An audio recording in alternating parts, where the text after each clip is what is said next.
आप सुन रहे हैं नीकू निराला को। हाँ, छौड़ी के पीछा छौड़ा महातल रे, छौड़ी के पीछा छौड़ा महातल रे।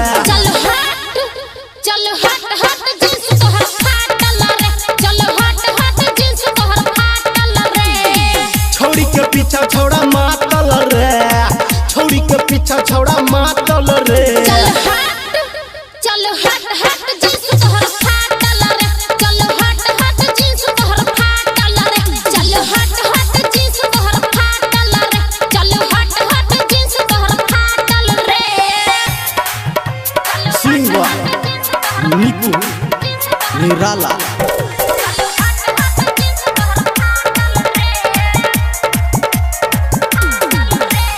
DJ good Madhubani, DJ good Madhubani.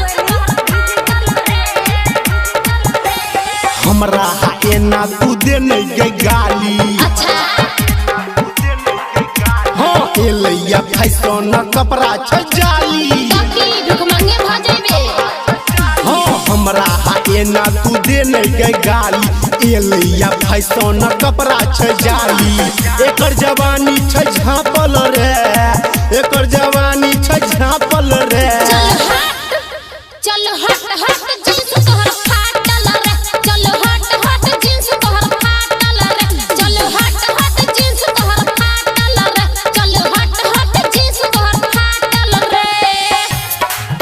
चलो हट जींस तोहर जींस तोहर चलो हट जींस तोहर फाटल रे। DJ good Madhubani, DJ good Madhubani.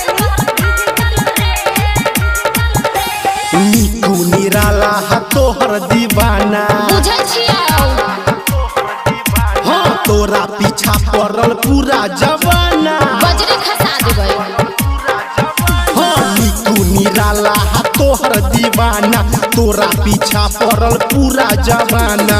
Writer Santu छे बातल रे, राइटर संटू छे बातल रे। चलो हट जींस